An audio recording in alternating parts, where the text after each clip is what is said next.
Janome. Today we're going to tear apart the Janome JW8100. Let's get to it.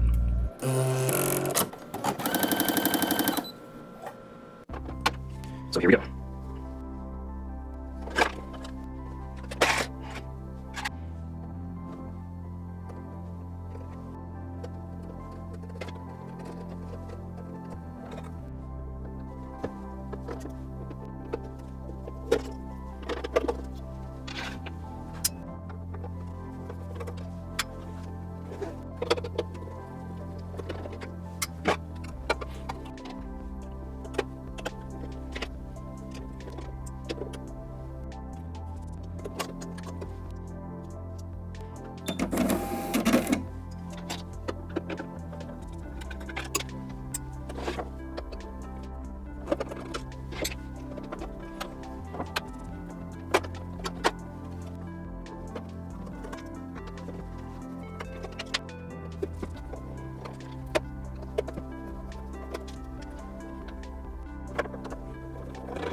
Now that we've got our machine apart, let's take a look at a few things here. Here's a stepper motor.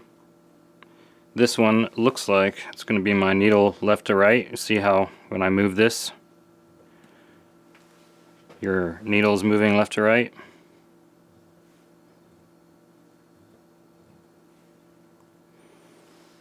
So this stepper motor right here is your needle left to right movement. This stepper motor is going to control your feed, so this will control things like stitch length and reverse and all these things controlled right in there. Here's our motor. This motor has, so it looks like it's a regular DC motor, but it has a positioner on the end of it to tell the machine what the position is. Let me see if I can get this in the shot a little bit better. So what this is right here, if you look at it, you see a little clear disc. That as I turn this, you can see the little black lines on this clear disc right here. So there's a disc, and then right here's a little black box. This black box has a light on one end and a reader on the other end. So as these black bars pass through here, it'll block that light, and it tells the machine each step that this motor is moving. So it makes a cheaper motor be able to be controlled electronically by position. So that's a neat little setup they have there. And that's how I believe it works. If I'm wrong, please let me know in the comments below, because I could be wrong. This machine does not have a separate stepper motor for our bobbin winder. So if you can see in here, there's a little tire right there, and that tire, when you engage your bobbin winder, just like a lot of machines, it engages that tire into our hand wheel here, and this is turned by the motor, and that will wind your bobbin. See how that's turning there? Notice how we have a clutch here. So when this engaged, it pushed this, so turning by hand, you're not actually turning the bobbin winder. It's the motor is only turning the bobbin winder and nothing else in the machine. It's a little automatic clutch feature, and then when we engage, now the motor turns the entire machine. Neat little mechanism there. So when I look at a machine for the first time, after I pull it apart, I want to see what kind of features that the manufacturer put in here to help the longevity of your machine.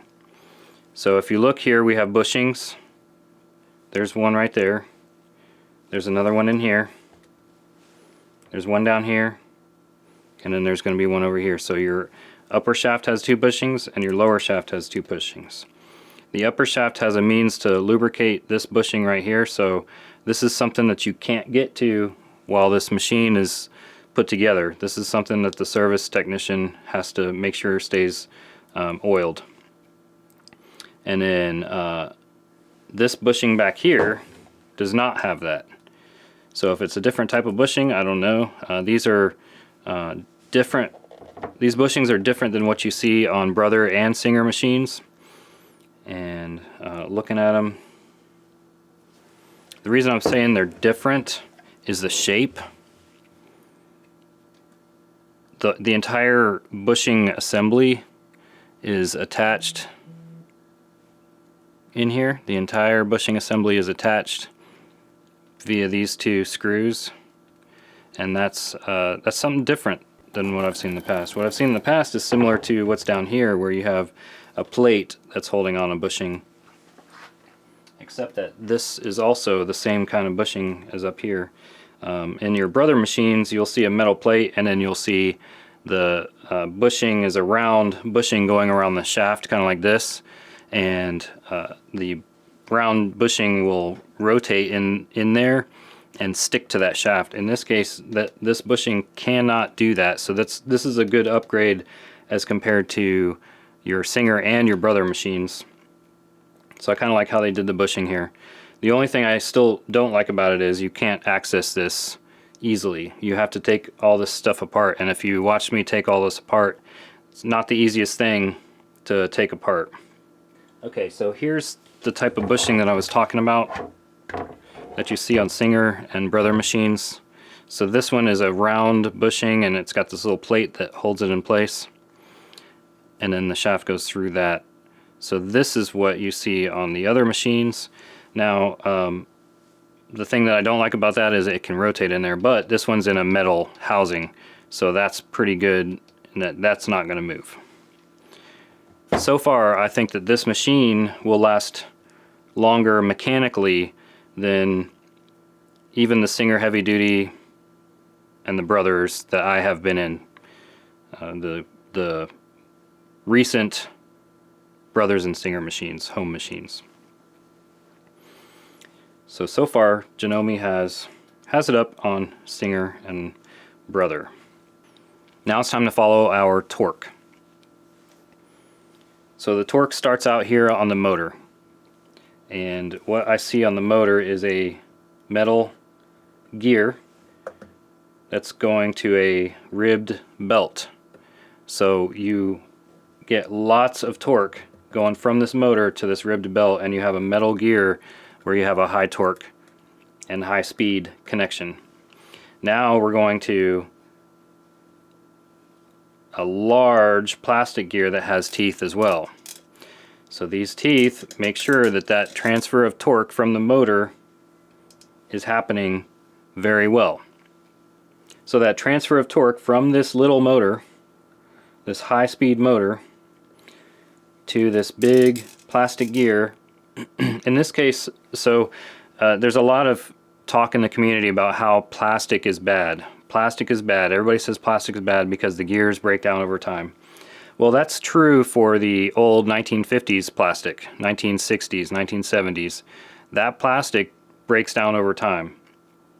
And to compound that, the petroleum-based lubricant that was used on that plastic also causes that plastic to break down over time. It actually degrades the plastic.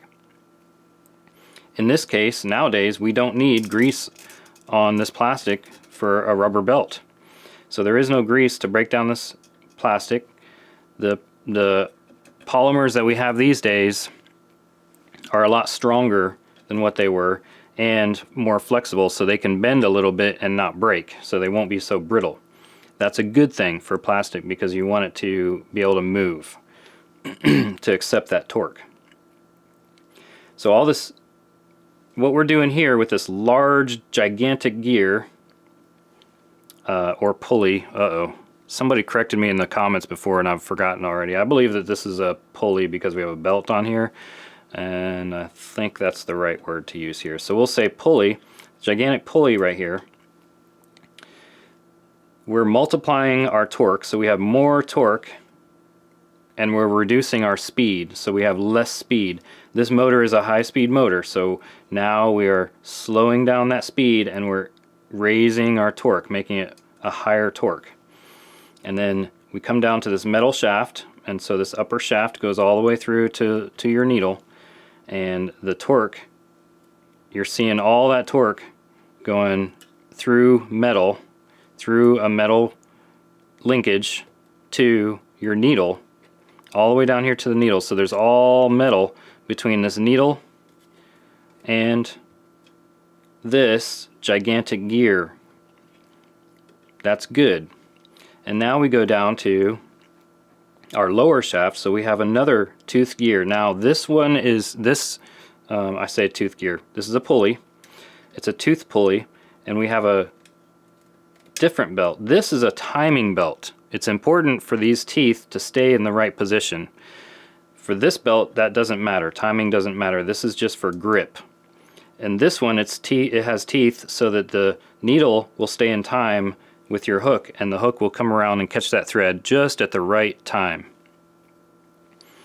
So our upper gear and lower gear, these are going to be, or pulleys, are going to be the same exact diameter, so that the lower shaft spins at the same rate as the upper shaft.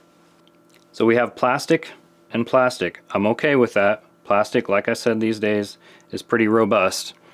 And this rubber belt, a lot of machines have used rubber belts and do it very well. So for a home machine, this machine is going to be plenty strong for what you do at home. And then it comes across and that torque goes straight through here, going to our gears on our hook. Now let me check and see. It's a black gear. I'm not sure if that's metal or plastic, so we're going to find out what those are. Looking here on the bottom, you can see this shaft coming through here, and it goes through this white gear, which is a plastic gear, and we've got some grease on there, and then it goes to a metal gear at the bottom of the hook. So we do have plastic. Every machine that you buy nowadays, this gear right here is going to be plastic. So this is not any better or any worse than any other home machine out there. And it is what it is. Now you may be asking yourself, okay, we saw a sensor that tells us the speed of the motor, but how does this machine know when the needle is up or down? Well, these sensors are right here. They're on the upper shaft. You have two plastic cams that go through here, and what they do is it's just very similar to this, where this one had a clear plastic with printed on little squares or rectangles, and then this, what this is a plastic cam that blocks the light. So the plastic cam is going to be like a half moon shaped piece of plastic that's attached to the shaft, and as it turns, and I don't know if you can see in this little hole right here, but as it turns, it will block and then clear the light and at different times. So one of them is going to be for when the needle's down, and the other one for the needle up. And that's how the computer knows where the needle is. And that's how you can change your stitch such that it ends with the needle up or the needle down. Let me just get a drink of water real quick.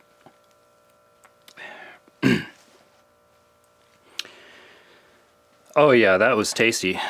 Drank a little water out of my brand new Sewing Machine Repair Guy cup. You can see the links below for that. You'll see pictures of some of the items we have in our store, so check that out. This is the computer. This is the brains of the entire operation. These boards are getting smaller and smaller every time I open one of these new machines.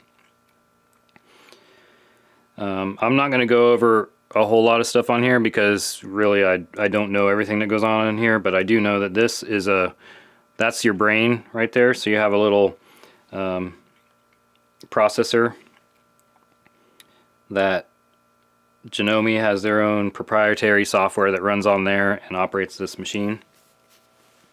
Whenever you see large components like this, that's going to be your power circuit that's running your motor. So right here, this is what actually turns on and off the motor. So I would assume one of these cables right here, let's see which one.